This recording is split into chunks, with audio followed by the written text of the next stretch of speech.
Yes, thank you, Prabhu, and welcome everybody. I'm glad for this opportunity to say a few words at the start of this conference. The organizers actually have been remarkably generous. They've given me half an hour to do a welcome. I don't actually need half an hour, but I think that's actually a good thing because we'll get to the meat of the conference faster. Of course, we are here because we are celebrating and looking back at 75 years of TIFR, and it's a very, very good thing that we're doing that. And so I'm very glad that the Alumni Association has organized this conference. Now, the alumni are a very important part of any institution, and we're very lucky to have such an engaged and involved alumni. And I really look forward to continuing this engagement and sort of trying to see how we can all grow together. I do have a few slides to share, and we'll probably go over some of the very similar grounds that Bahia had just done, but perhaps with a slightly different take. And since we are talking about 75 years at TIFR, I thought it would be good to start at the start. Thank you. All right, so I thought let's, a good place to start was, Baba's letter to the Tata Trust, where he's actually sort of proposing the setting up of TIFR. And, the other thing I should really acknowledge here is the TIFR archives, which really have done an excellent job. And I think those of you who are here in person could also see, the stuff that they have put together for this meeting outside. And, it's really a remarkable collection of documents of our history. So anyway, here is the letter. It's dated 22nd March 44, and it's addressed to Sir Saurabh Saklapwala, who was at that time the chairman of the Tata Trusts. And Dr. Baba writes, I have for some time nurtured the idea of founding a first-class school of research in the most advanced branches of physics in Bombay. There is at the moment no school of research in the fundamental problems of physics, both theoretical and experimental. It's absolutely in the interests of India to have a vigorous school of research in fundamental physics. The letter is actually quite long, and he then goes on to spell out, the importance of having a premier institute for research in fundamental sciences. I'm not going to quote from the letter, but I'll just sort of summarize in my own words the points that Dr. Baba makes. So the first thing he says is that fundamental research paves the way for applied research. And that it's very important to have a premier institute of fundamental research, because having such an institute allows one to create a group. Not getting shared. Yeah.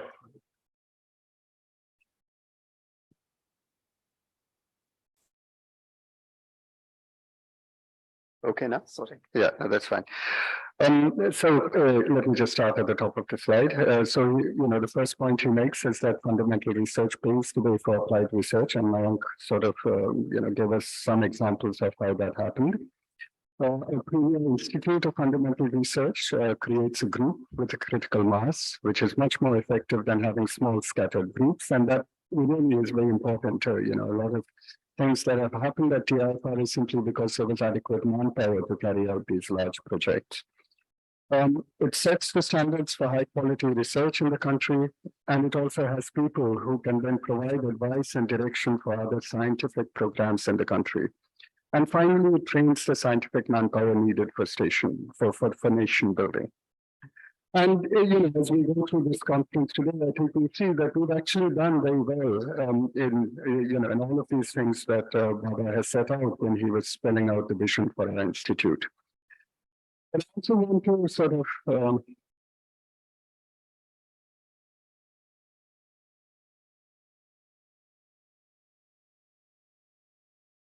yeah. Oh? Okay, sorry about that. All right, but he also makes the case, over there he was talking about all of the, the specific ways in which it's advantageous to a nation to have an institute, a premier institute of fundamental sciences. But he also actually makes the case for just doing curiosity-driven research. And that he does about a year later in the inauguration of TIFR, where he says, "Today we all know of the great importance of fundamental research, and the recent release of atomic energy for practical purposes has brought forcibly before the public how entirely new avenues can be opened up by fundamental research, namely the study of nature itself unhampered by any preconceived practical ends. The pursuit of science and its practical application are no longer subsidiary social activities today. Science forms the basis of our whole social structure, and without it, life as we know it would be inconceivable." And of course, much of what Dr. Bhabha said then is, has only grown in relevance and importance as we've sort of gone along.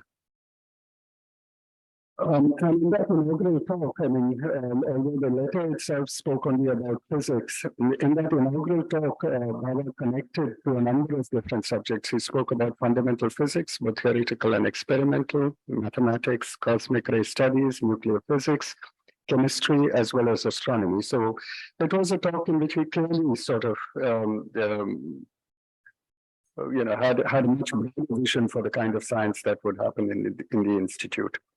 And interestingly, biology is not mentioned in his inaugural talk, but Sir Saklatwala, in his response to the letter to the Tata Trust in 1944, had actually written that in addition to the things that you're saying, we should also look at the important future applications of physics and biology. So it's very clear that from the very, very early days, the vision was for a very broad program in the basic sciences. That letter that Dr. Bhabha wrote in 1944 also spoke about his visions for how the institute would grow over time. And so he talks about the utility of having not just one institution, but a group of associated institutions.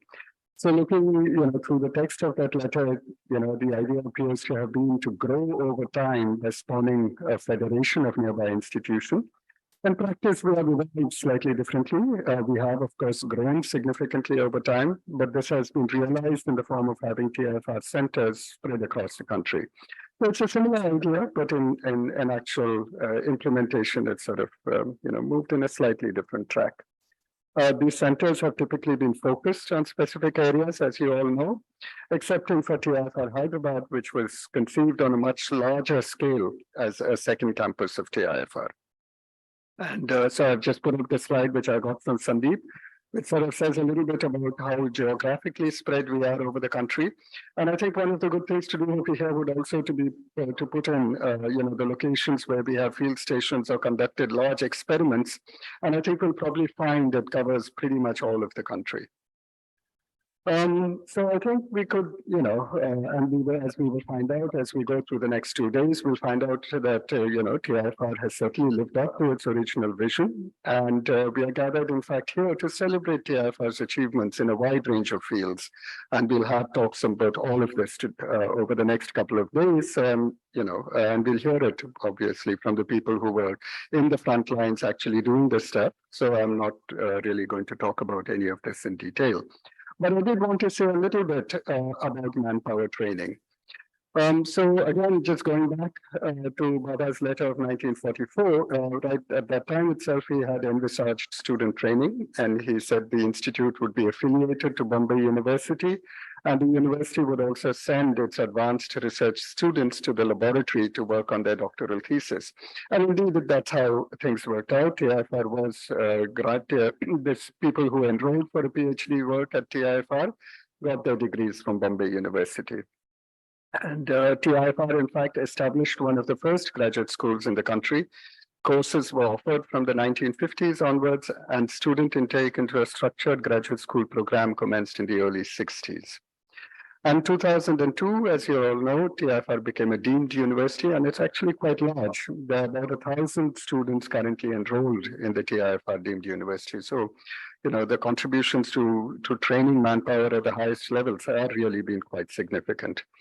And TIFR students have gone on to play very important roles in the scientific community, both in India and abroad, with their contributions acknowledged with Padma Awards, Bhatnagar Awards, Infosys Awards, leadership roles across the country. I also wanted to touch on TIFR and the wider science ecosystem. Mayank mentioned this about the number of different initiatives and institutions that have been fostered by TIFR, including ECIL, the Semiconductor Laboratory, SAMIR, NCST, CDOT, and so on. And we will have a talk on this later. I did think that the outreach that TIFR does through the Homi Bhabha Science Center for Education, Center for Science Education, is actually really worth noting. The Olympiad program, which is run by HBCSE, has a catchment of several lakh students. There's this program, Vigyan Pratibha, aimed at students at sort of high school level, which is again touching students all across the country. And very recently, there's been this new program, this new initiative at TIFR called Vigyan Vidushi, which is basically taking cognizance of the fact that there is a tremendous underrepresentation of women in STEM subjects, and trying to do a little bit about it by actually organizing schools for people at the undergraduate, for women particularly at the undergraduate level, to sort of expose them to research and try and encourage them to take up research as a career. All right, so I think that's about all I had want to say as way of introductory remarks. Before I close, I just thought I'll just talk about very briefly about two large infrastructure projects which are coming up. So the work on drawing the master plan and the construction of the phase 1 of the TIFR Hyderabad campus is commencing. So this is not, in fact, the master plan for TIFR Hyderabad. It's just a kind of concept that the consultant had drawn up at the time of providing the bid. But now work has started in working with the consultant to come up with the master plan, as well as the tenders for constructing the phase 1 set of buildings. And there's also a proposal for a new building at the Colaba campus, which will greatly sort of ease the difficulties that we face with because of space constraints in our campus over here, and that is at a very advanced stage in the approval process. And so we are hopeful that goes through, and we can start on this project also pretty soon. So I think that's about all I had wanted to say. Thank you all, and welcome again to Landmark 75. I'm sure we'll have a wonderful time hearing about all of the things which have happened over here. All of the remarkable things that have happened over here over the last 75 years. Thank you.